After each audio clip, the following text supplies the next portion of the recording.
But yesterday, Kansas City's 18-16 division round loss to the Steelers went down to the wire in what some think was a controversial call. Chiefs tackle Eric Fisher was called for holding James Harrison on a 2-point conversion attempt that would have tied the game at 18-18 with less than 3 minutes remaining. Travis Kelce, not too happy.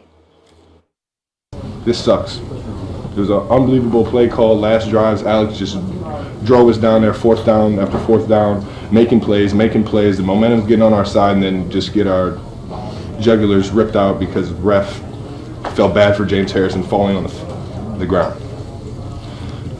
It's ignorance. The ref number 51 shouldn't even be able to wear a zebra jersey ever again.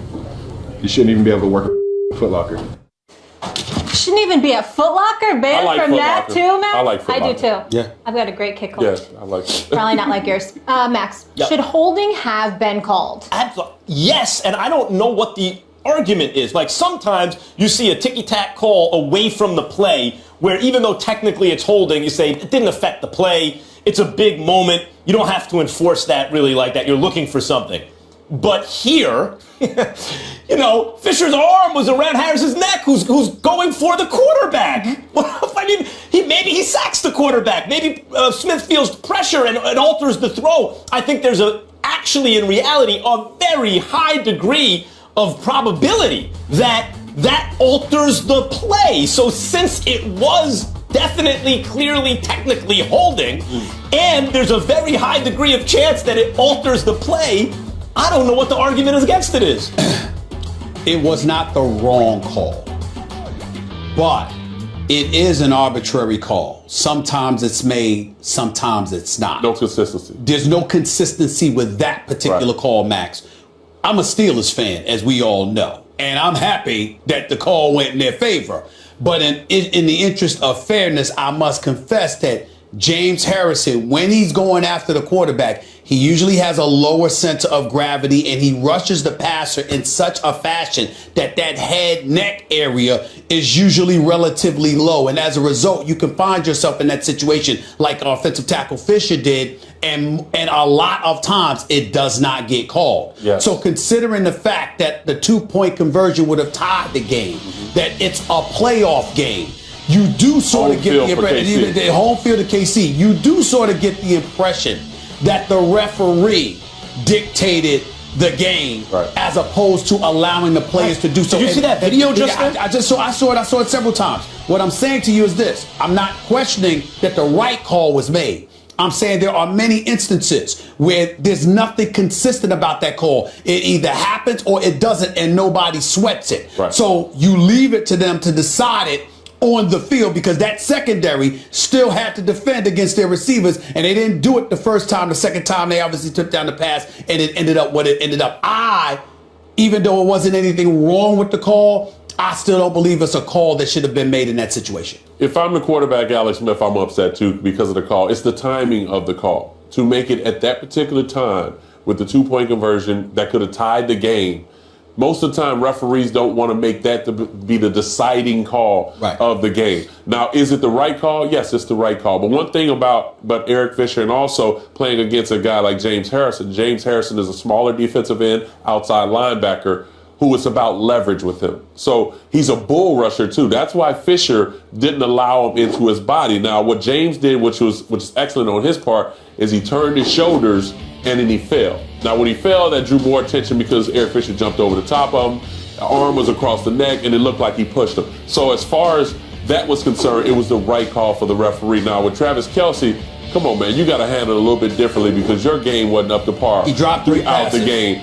They were expecting you to dominate in this game, and you dropped too many passes, had the penalty that cost you. That was such a stupid penalty. Everybody on the sideline yelling at you, and you seem to put your head down instead of elevate your game because you were needed to win that particular game for the Kansas City Chiefs. Now, as far as the play is concerned, kudos to the referee because most of the time, like I said, that hand's sitting on that hip, and they're not throwing that flag. But for them to throw that flag and to say, yeah, it was holding to pull him back and to be the deciding factor, that's what changed everything in that Kansas City. Travis Kelce dropped 3 passes, got that 15-yard unsportsmanlike conduct penalty. Yes. You did more damage to your team that put y'all in a situation y'all in a situation where you needed the 2-point conversion. Right. Had you handled your business appropriately, you wouldn't have cost your team points, because you're talking about anywhere from 6 to 10 points he cost his team because of the plays he made. I hear you. You know, if what you do alters the play and it's against the rules, playoffs or no playoffs, maybe especially playoffs, got to blow that whistle, man. Let's move it forward now to the AFC Championship game. So both Ben Roethlisberger, Tom Brady got there with underwhelming performances. Roethlisberger didn't score a touchdown. Meanwhile, Brady tied his season total with 2 interceptions and has his lowest completion percentage in a postseason game. Stephen A., did the Steelers beat the Pats in Foxborough? I'm rolling with the Steelers to win the AFC Championship game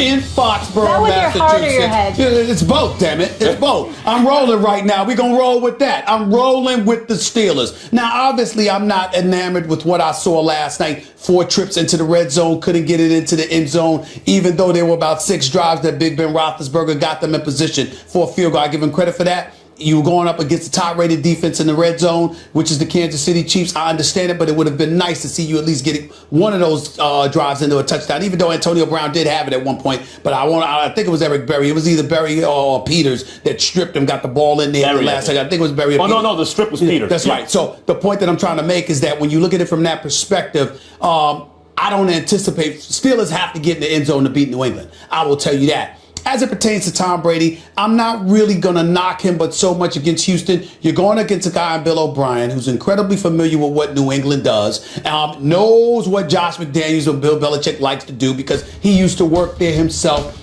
That gives him a level of familiarity, which ultimately elevates his preparation against Tom Brady, at least on the defensive side of the ball, which could have contributed to those 2 interceptions. But in the end, I think the Steelers, with the way Le'Veon Bell is running the football, 167 yards in last week's playoff game, 170 yards rushing last night.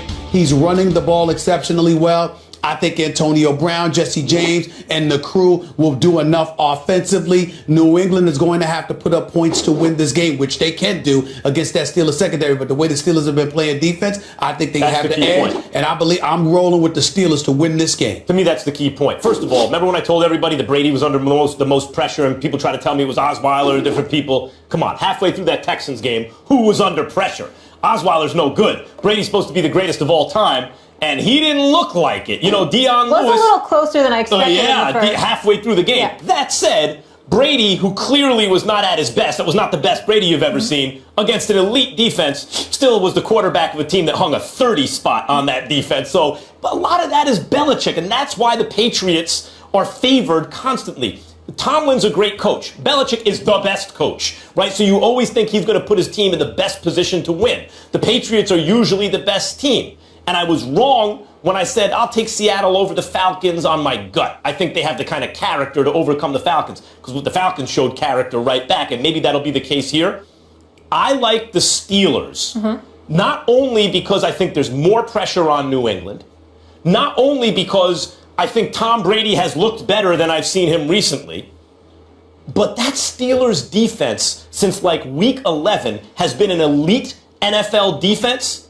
And even as you saw against Kansas City, they didn't score a single time in the red zone that wasn't a field goal. It's all kicking field goals. They still managed to win the game. I expect them to play better than that at Foxborough, and I think the Steelers upset the Patriots. I'm shocked you're both going Steelers. And I'm going Pittsburgh as well. I said it on my radio show last night. The thing about Pittsburgh is Le'Veon Bell, Antonio Brown, but more importantly, this is a game that we know Ben will elevate his game because it's more of a one-on-one battle between he and Tom Brady. He's a guy that takes that to heart. Now, he hasn't played well in the playoffs. Out of all the 4 quarterbacks, he's probably played the worst. And that's no slight on Ben because there are some great quarterbacks playing at this particular point. But as far as their offense is concerned, it's not so much about the 3-headed monsters. You mentioned it. Jesse James is playing well. Their other receivers are elevating their game. And I think when you look at the defense of the New England Patriots, down the middle of the football field has always been a problem. And when you have a tight end that's been effective like James has been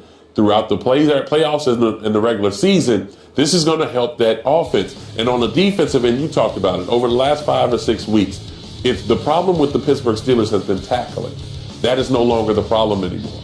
Now, can they cover the short wide receivers of New England is the answer to the question.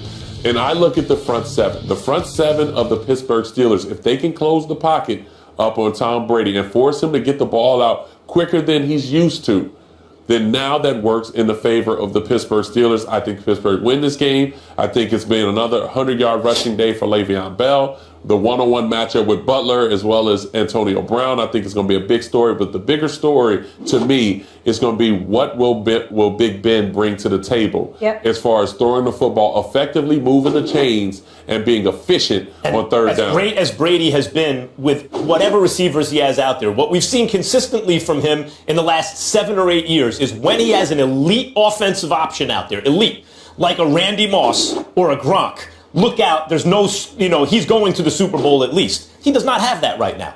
He doesn't have it right now. I can't believe you're 3 for 3 betting against Bill Belichick and Tom Brady. I don't know why I'm following these two. You talked about the head-to-head, though. Brady 6-2 versus Big Ben, including the playoffs. They haven't faced in the playoffs in 12 years. Donovan? I will say this, and we'll talk about this later. Big Ben Roethlisberger, if I see that man get another pass tipped at the line of scrimmage, I'm going to lose my mind. He's 6'5". Why the hell are your passes continuously getting blocked? That was 7 points ago again and getting the ball tipped. Why, Donovan? I mean, it's starting to get on my nerves. Low carriage. It's low carriage. You're playing 6'5", but you're really playing 6'2". Well, he better do something about it because he can't afford that against New England. Let's leave it there. Thought that we were a team that was capable of taking this thing all the way. I know we are now after that second half. There's nothing but words. It's no solace. But we have a team and we have players that are made of the kind of thing that can win these big games. All right, so as we all know, Dallas is one and done. Stephen A., was the Cowboys season a failure? Absolutely. It absolutely was a catastrophic failure. And I couldn't be happy about it. Couldn't be happy about it. The Dallas Cowboys season is a failure. Why? You're the number 1 seed in the NFC. You're the number 1 seed basically in the NFL. Everybody's been talking about you. Nobody steals headlines better than the Dallas Cowboys. Everyone was looking forward to you. Everybody was talking about, oh, do you realize if the Dallas Cowboys make the Super Bowl, I mean, my God, it's going to be phenomenal. And if they end up going against the Patriots, oh, my Lord, it'll be the greatest ratings bonanza in sports history. Blah, blah, blah, blah. Well, guess what? They are home. And guess what, Max Kellerman, Donovan McNabb? They still haven't won a damn playoff game in years. I mean, they won a couple of years ago against Detroit, but that's it. Since 1995, that is 21 years. The Dallas Cowboys have 2 playoff victories. 2. I gave him 1. You can't make this up. I gave him 1. 2 playoff victories in 21 years. They were 13-3 in 2007. They were the number 1 seed. What happened? They got bounced out by the Giants. Okay, that's what happened to them. They didn't win. They had the bye week in the wild card. The first playoff game was a divisional playoff game. They lost. What happened yesterday? Same thing. So all season long, we've been talking about the Cowboys. All season long, they've been stealing headlines. All season long, they've been taking the shine away from everybody else. And when it was their moment to take it and do something with it, they are home watching the playoffs.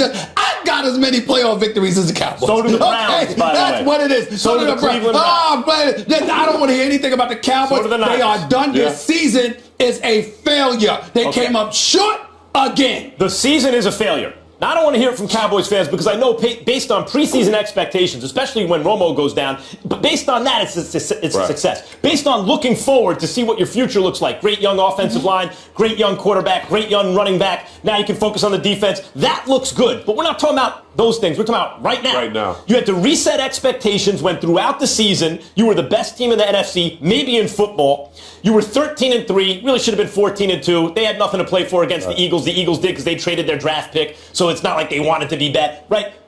You had to reset expectations, and here's the bottom line. I'll bring up the Giants again. Was the Giants' season a success or failure, Donovan McNabb? Because I will tell you why the Giants actually had a better season than the Cowboys. Why? Because they beat the Cowboys twice? Here's the bottom line. You both went to the playoffs. Neither one of you won a playoff game. You both lost to the same team. Difference is, Giants lost on the road. Cowboys lost at home. How about this? Try this. Cowboys had 2 more wins than the Giants. Would you rather have that, 2 more wins overall, considering you both lost in the playoffs? Or would you rather beat your rivals twice? Because the Giants beat the Cowboys twice. You ask me which one I'd rather be. 2 wins over the other guys, plus a playoff loss to the same team on the road, versus at home with 2 losses to the other guys. And I bring it up because the Giants season wasn't a success. You're going to tell me the Cowboys, who were supposed to make the Super Bowl? Look, new quarterback, it's a new era, same old story. We all have an agenda. Okay, Same old story. Goodness gracious, Mac. Okay, first of all, let you bring the Giants That's into right. it.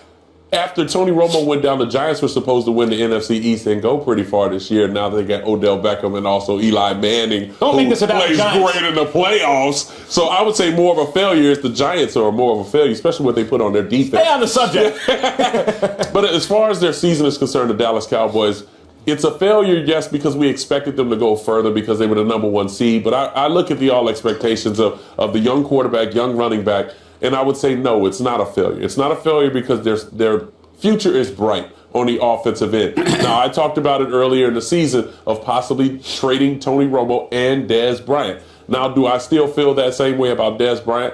I think after a year, you go into the draft or possibly free agent, get a young wide receiver that can build around this young talent with Ezekiel Elliott, Dak Prescott. Then you think about it with Dez Bryant. Dez had a phenomenal game. Dez had a great game last night. And the thing about it with Dez Bryant is he's so inconsistent. Why isn't he having that every week? Is it the play calling or is it Dez route running? That's something they need to look into the offseason. But as far as the Dallas Cowboys are concerned, with them being a number 1 seed, playing against the Green Bay Packers, who no one expected to really be this far, they expected the Giants to win, and then obviously the rematch to happen against the Dallas Cowboys and the Giants.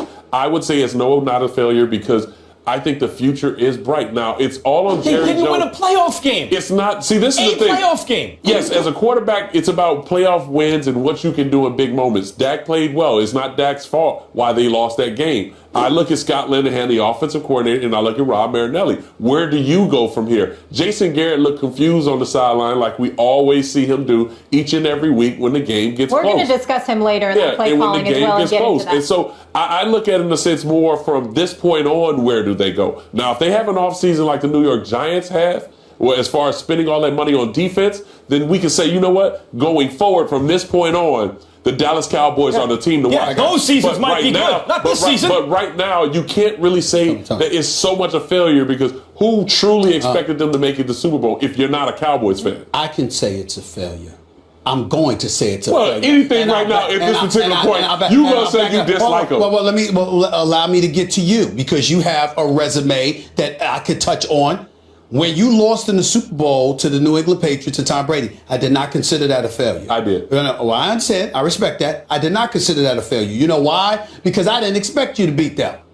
But I did consider when you lost an NFC Championship game to Tampa in that ice bowl where y'all had us freezing out there covering the damn team, I did consider that a failure. I did Why? too. Because we thought that you could beat Warren Sapp and the crew for the Tampa Bay Buccaneers. True. So what I'm saying to you is that the failure doesn't get eradicated or omitted from the equation because of what you're projecting the Cowboys will be 3, 4, 5 years, even 2 years down. Damn that. Oh, I never said 3, 5 years. I'm sorry, 2 years, 1 year, what I damn that. I'm talking about But right Stephen A., now. you Hold didn't on. expect them to win it. You didn't So expect your them to win the argument Super Bowl. doesn't Wait make a sense minute. because you They picked were the Packers to win it. Molly, they were the favorites and they But were not at home. Stephen A. That's what I'm saying. So he's y'all not gonna ask living both of it you just picked the like- Packers to So win. y'all gonna ask me a question and then y'all gonna answer it? Yes, Yeah. yes. I'm telling you right now. We're repeating what you said on Friday. Unfortunately, we have to move on I've made after Donovan and I corrected several you. statements about the Dallas Cowboys. I talked about their talent. I talked about how legit they were. I picked them to win the NFC East before the season even began.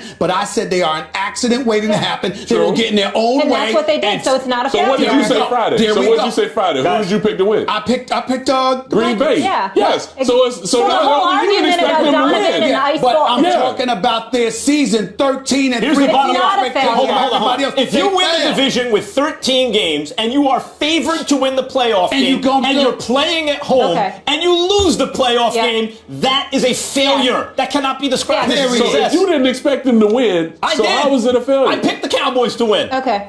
Let's just keep in mind, this was essentially their backup quarterback that brought them there who became their starter, but it's a failure. Oh, These guys are all fired up Please. about the Cowboys, but what do you think? Go on Twitter now and vote. Was the Cowboys season a failure? You know how we feel. Vote. We'll share those results Yes, it a is. little Of bit course it later. was. Enough Great job, of you. Molly. Great Donovan, job. thank you. You're Oh, sticking with us. yes. Thank God.